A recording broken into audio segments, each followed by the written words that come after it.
Hey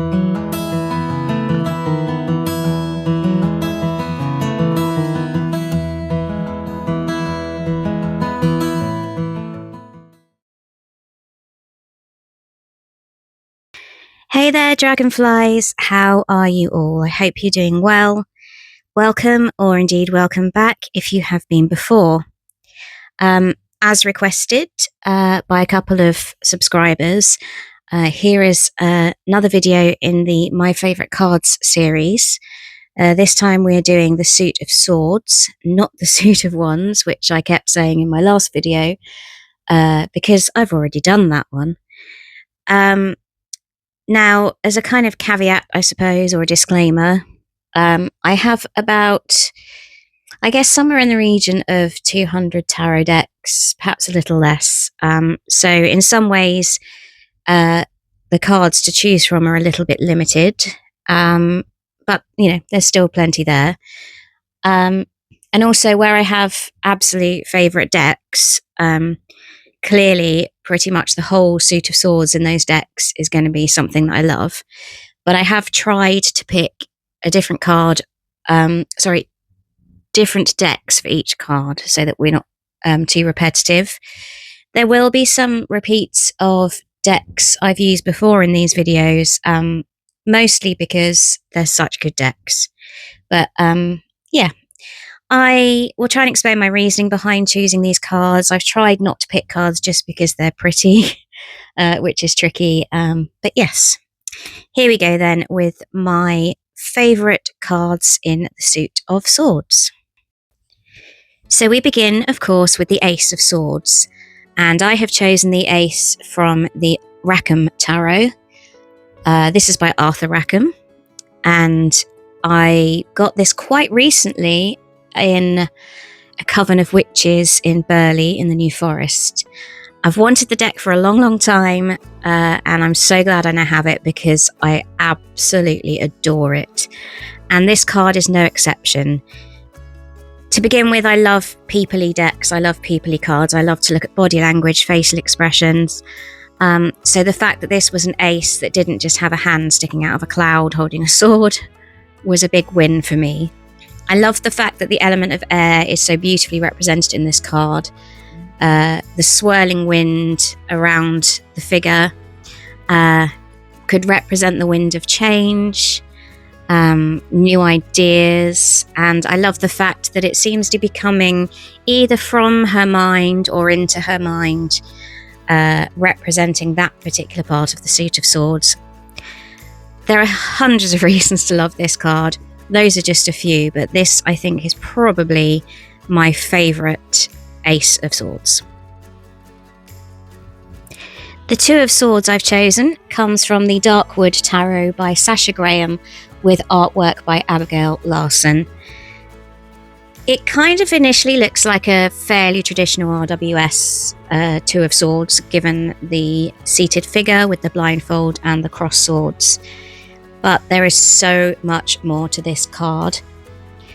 If you look in the background of the physical figure, you can see black shapes.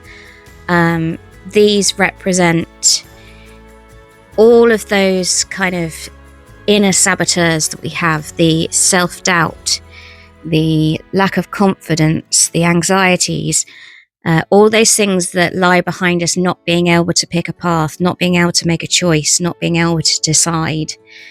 And they haunt the physical figure. But then if you look at her reflection in the water, they're not there.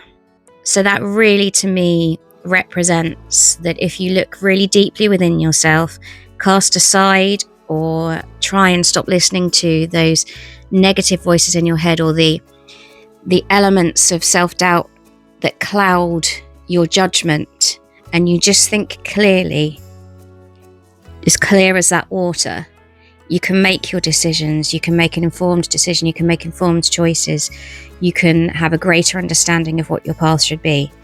And I love that there is so much information in this card. This Three of Swords that comes from Tarot of the Divine by Yoshitani is absolutely absolutely my favourite, hands down. It's based on a Japanese fairy tale, The Crane Wife, and as it says in the guidebook, it represents betrayal.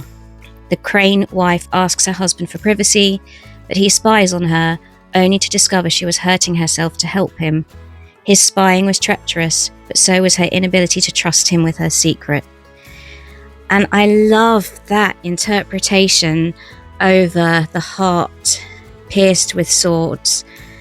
I think it's so deep. There are some really personal feelings about this card. I certainly connect with some of the themes and feelings in this card. Not only is it stunningly beautiful, but the message for me is everything that the Three of Swords is. Heartbreak, hurt, self-harm, sadness, grief, separation.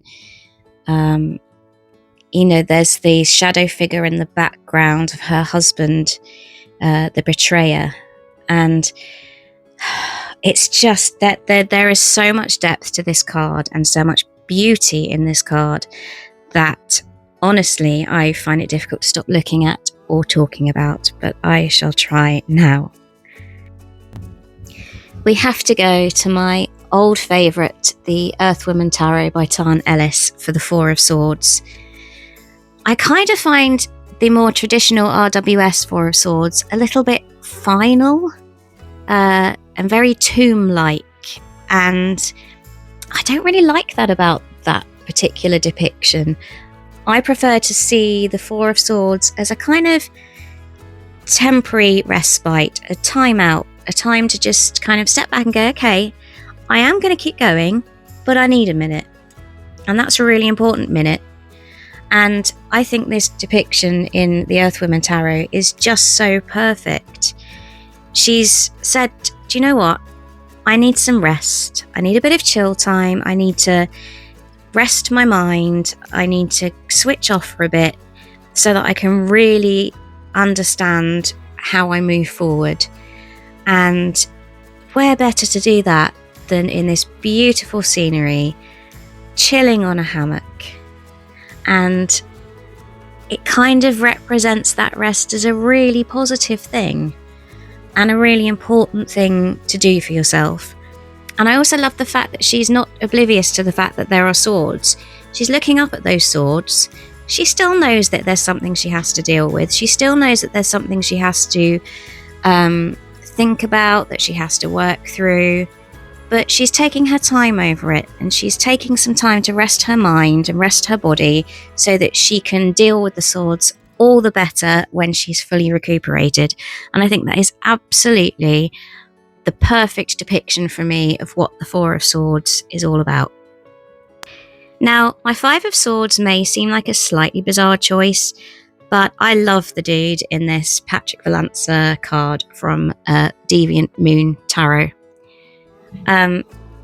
He looks like the kind of guy that you just can't argue with, and it's just not worth it. He looks full of himself, petulant, looking over his shoulder, poking his tongue out. He's the kind of guy that it's just not worth engaging with. It's not worth your time. It's not worth your energy. You're both going to end up, in a massive argument. No side's going to win. What's the point? He just really, really looks like that complete, I don't know. I've already said petulant, but yeah, that's kind of what he looks like. The kind of guy that will enter into an argument just for the sake of being right. And I love that in the background, if you look really carefully, there's the little surrender flag that says, look, I'm not engaging in this. It's not worth it. It's not worth the hurt, the upset.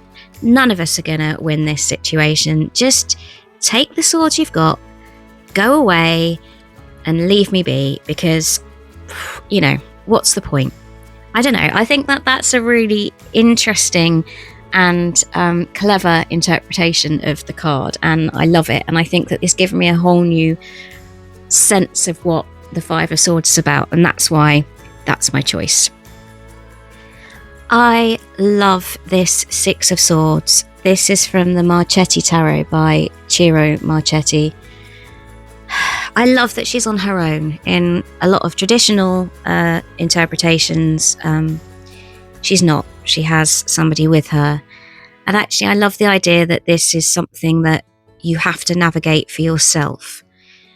And I also like the fact that there's no obvious place that she's come from and no obvious destination. She's kind of at this in-between point of leaving something behind her, but not necessarily being sure of what's ahead. And she has to navigate on her own around these swords in the water. But she does have the light. She does have the light of her intellect and her emotions and her thoughts. She has that light to guide her. And I also like the fact that the moon is so prominent. I think if you take the meaning from the Moon Major card, it almost feels to me like she's leaving behind something that perhaps she has this kind of misplaced nostalgia for. Perhaps she's thinking, oh, life was so much better back there, which kind of adds to the sadness of the card, that feeling of loss, that feeling of leaving something behind that maybe you don't want to leave behind or that you've had to leave behind, and the feeling in your brain that, oh, it was just so much better back then and I don't know what's ahead. And there's always for me a really melancholy feeling to the Six of Swords, and this card just captures that perfectly. It's just beautiful. There's not much more I can say, but yeah, it's a wonderful card. So my Seven of Swords may seem like a slightly random choice also, but this is from the B Tarot by Christopher Hughes. And I guess maybe at first sight it maybe looks just like a kind of very nice, very pretty card without much depth, but that would be a really unfair kind of assessment, I think. If you look at the Five of Swords in this deck, you see the point where the woodpecker just begins to start trying to break into the hive. And by the time we've got to the Seven, he's broken in, he's caused the damage, and he has fled or is in the process of fleeing with a couple of bee larvae in his beak, leaving behind him the destruction and all of the things that the bees now need to mend. They need to mend that hurt. They need to mend and rebuild from the betrayal that has occurred to them. And ultimately, the woodpecker's got away with a couple of tiny little bee larvae, and he's going to be hungry again soon. He hasn't really gained that much from stealing the larvae and betraying the bees. And what he's left behind are bees to pick up the pieces. That's going to take so long for them to rebuild not only their hive, but the colony. Stealing those larvae has undoubtedly had an effect on the bee colony. It's such a fragile sort of little ecosystem. And then all this is taking place in this gorgeous, beautiful, peaceful little garden where you think that nothing can ever go wrong. Everything is perfect. But then this scene of sort of betrayal, but yet of nobody really gaining anything from it. And it's just so much deeper than it first seems, and I love that in a card. The Tarot of Mystical Moments by Catherine Weltstein provides my Eight of Swords. It's just beautiful. Let's get that out of the way. Yes, I have kind of chosen it because it is aesthetically beautiful, but as I promised at the start, that's not the only reason. I love this depiction. I love the fact that the swords are these 8 trees just guarding the way, but they're not movable. They're set in the ground. She can work her way around them. She doesn't need to worry about them trapping her because there are gaps between them. They're not going anywhere. They look like they can't be overcome. They look all powerful and strong, guarding her, but actually, they can't move anywhere. There is a way out. And then you add to that feeling with the fact that she's been caged. But the cage is open, but she's so down and she's so defeated by the fact that she's in this cage surrounded by these seemingly unmovable trees that she can't see that there's a way out. And then you look at the fact that she's an angel, she has wings, she could fly out of there, she could fly over the trees, she could fly away, she could escape, but she is so downtrodden, feels so defeated that she isn't able to see that the path is really, really clear. And, you know, she needs to lift her head, she needs to, you know, spread those wings, she needs to kind of get herself out of that negative space in order to see that she does have a route, she does have an escape route, there is a way forward. And that, added to the just utter beauty of the artwork in this card, made it a really easy choice. I couldn't help but choose this particular Nine of Swords from the Cozy Witch Tarot deck by Amanda Lovelace, only because I recognise her.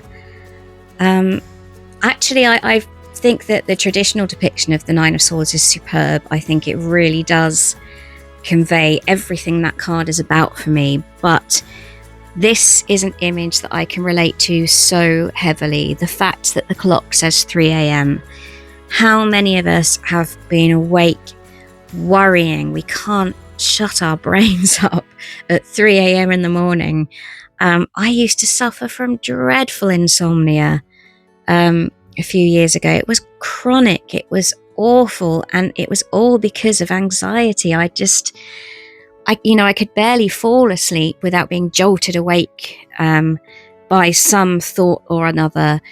And then I'd go to sleep, but I'd wake up at 3 a.m. and that would be it, because my brain wouldn't shut off. It wouldn't stop worrying. It wouldn't stop thinking about the what ifs and the random negative thing I did back in 1997, or how am I going to pay that bill, or what am I going to say to that person, and is that person going to get better? Is this going to happen? Is that going to happen? What's going to happen when I go and do this?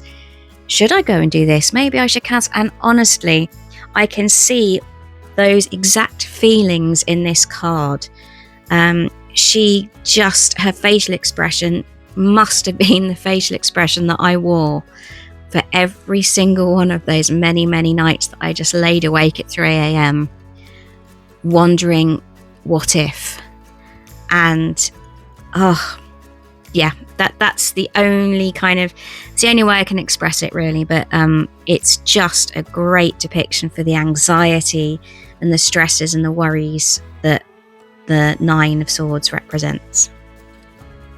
Now, I appreciate that I am going back to some of the same decks that I've used in previous favourite card videos, but that's just because they're such great decks, and it was kind of inevitable, really.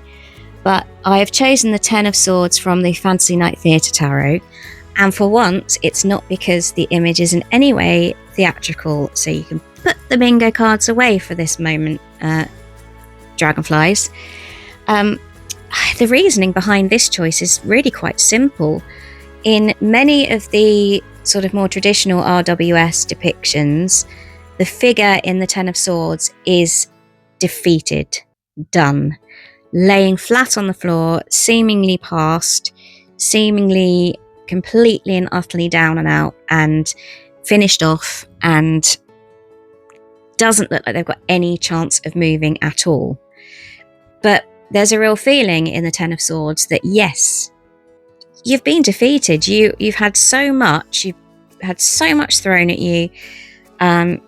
You've been stabbed in the back. You've been betrayed all the way through the sword suit. It's been, one hell of a kind of battle and a stress and just nothing but anxieties and fighting. And but do you know what? I'm not done yet. I'm not. This isn't the end. This isn't me giving up. I still have life left in me yet, and I still have something to fight for, and I still have something to prove. I still have a journey to make, and I'm going to do it. And this card, where he's on his hands and knees, shows that fighting spirit. He's not given up. He might have 10 swords neatly lined up in his spine, but he's not done. He's not defeated by that. He's not saying, I'm just going to lay down here and just go because I give up. What's the point? He's going, do you know what? I'm nearly down, I'm nearly out, but I've not given up. I will crawl to that finish line if I have to, but I will get there. I still have fight left, and I love that about this card. I think that's a really important side of the Ten of Swords, and I absolutely love that you can see it in this one. So we have something of a maverick choice for the Page of Swords, I think. And I've kind of gone really personal with this one. And yes, you are going to have to get the bingo cards out. I know you put them away for the Fantasy Night Theatre, but I'm afraid you're going to have to get them back out for the Phantom Wise Tarot here, because this is not a traditional Page of Swords in any way, shape or form, but it's a really personal card. This Page of Swords feels like me when I was little, when I was young, just starting out in the world, having all these great dreams and aspirations and ideas for what I could do and what I could achieve. And, you know, it's just little me standing there full of hope and enthusiasm in my little tutu.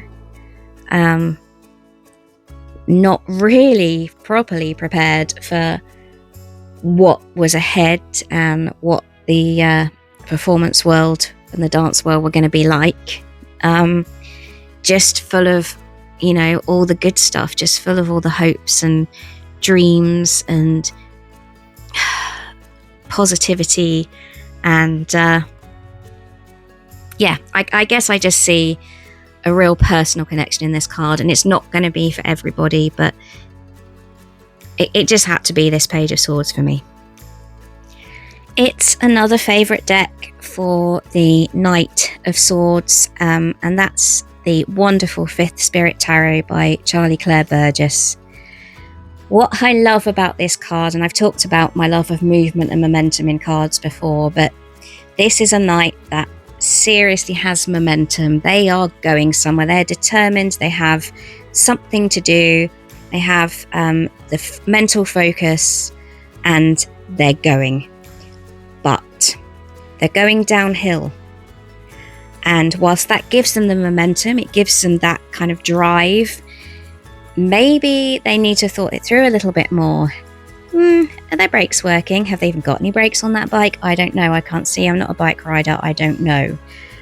But it looks a little bit like they are so determined and they are moving so fast that there is the potential for it to go wrong. There is the potential to hit a rock on the way down this hill, or they're going too fast to be able to stop properly, or perhaps they'll hit something because they can't stop in time. And there's just that kind of real feeling of both sides of the Knight of Swords in just this one really quite simple image. And I think that's what the Fifth Spirit Tarot does so well, is this seemingly simple little drawing, beautifully done, I have to say, but these really simple little images that just hold so much. And that's why I love this deck and why I think this card is amazing. Okay, so my Queen of Swords comes from the Old Style Tarot by Alexander Ray. And rather like my Knight of Swords choice, it's because of the kind of duality of the illustration of the picture here. She's there, she's ready, she's poised ready with her sword, with her sharp mind, her quick wit. If she needs to use it to fight, she'll do so. But what she would rather do, as is seen with her other hand, as it's gently held out and there's a beautiful little butterfly perched on it, she would rather use that quick wit and that intellect to solve the problem peacefully, with words, with debate, with healthy argument, with discussion. And I love that about this card. So many Queen of Swords that you see are so harsh, and you don't see that kind of softer side of her. You don't see the side that's willing to, you know, cleverly negotiate and use her wit and her mental intelligence to really problem solve or to get what she wants even. You know, it's so clearly evident to me in this card, and that to me is, you know, the perfect reason to choose it. And finally, my King of Swords comes from the beloved Druidcraft Tarot deck by Phil and Stephanie Cargom and illustrated by the incomparable Will Worthington. It's kind of a similar reason, I guess, to the Queen and the Knight. Again, it's that duality. He is decisive, he is authoritative, he's a clear thinker, he takes action. You know, he will fight for truth and justice, but he'll think about it first. He's not just impulsive. He doesn't do these things on impulse. Yes, he's decisive and he's quick-witted and he's sharp, but he thinks things through, and you can see this by the way his hands positioned on his face. He's in deep thought. He considers things. He takes in every single piece of information. He doesn't just act on a whim. He really, really thinks about what action he's going to take. But then when he's decided, he's decisive and he's sharp and he acts quickly. And I love that those two sides of the King's character are shown so, so clearly. I just think this card is a wonderful card, as is the entire deck. So there we have it, Dragonflies. My favourite card choices for the Suit of Swords. Possibly slightly less waffly because I tend to do a voiceover for these videos just purely for because of the way that I film them. I hope that that's not disappointing, because I know quite a few of you have said how much you love a waffling dilly, but believe me, the waffling dilly will very much be back in the next couple of videos. I've got a couple of VRs planned and a special guest video, which I think you are all going to really, really enjoy. So I shall go off and record / edit those and leave you to your day. Take care, Dragonflies. Thank you so much as ever for watching and for being here and for sticking with me. Take care, guys. See you soon.